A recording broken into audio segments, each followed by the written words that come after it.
time na sinabi sa'yo makakalaya ka? I am gonna draw Mr. Tree face the victim 11. You know, you see that me defeat.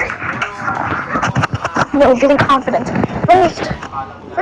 Sasaka na lang ako. Graduate pala ako dito sa loob. Tapos may another bad news na po narinig ko mula sa labas na kaya pala di na sumasama yung papa ko sa dalaw kasi may stage 4 colon cancer po. Tapos, ano po, hindi na ako mapakali mami. Hindi nga tayo mapakali, nasa laya tayo na maririnig natin yung balita na yan. Ano pa kaya sa amin doon na parang pumasok na sa isipan ko na ang sarap ng tumakas. Mabutan ko lang yung papa ko na buhay kasi stage 4, malala na po yun eh. So, nagpray na lang po ako, Lord. Sana mag-isip po ako ng opportunity na makalaya. No! After a month po, may nakita na nalilipit ko yung case. Yun po, nabutan ko pa yung papa ko na buhay. Bakit daw nag-discuss? Winidro ko na Nung narinig mo yan, makakalaya ka, paano sinabi sa'yo? sabi, makalaya ka na. Tapos, di ako walang safe pala yung akalan mo. Makalaya ka na, pero di ba pala akalan ko. Saka ako naniwala ka na yung may respect ko lang. Nakabot ko sa Zelda. Yung pangalan po talaga. Yung nabasa mo yan, ano naramdaman mo? Parang mag-aaral din po. Parang masaya. Yung papa ko. Masaya ko. Kaklase ko.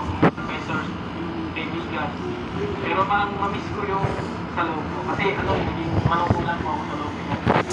Kasi ko yung may mga kinakasikaso ko. Ano?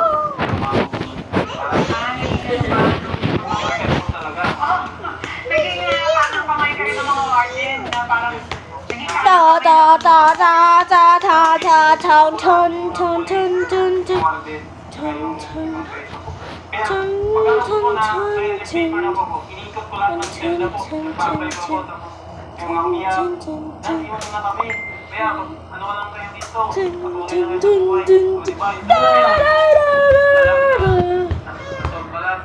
Parang medyo tinihay po ako.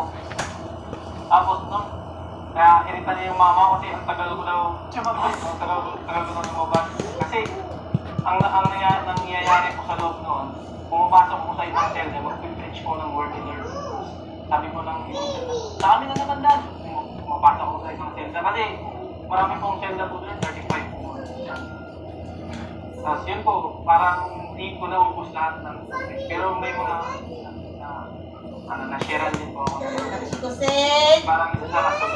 Sabi ko, Come here.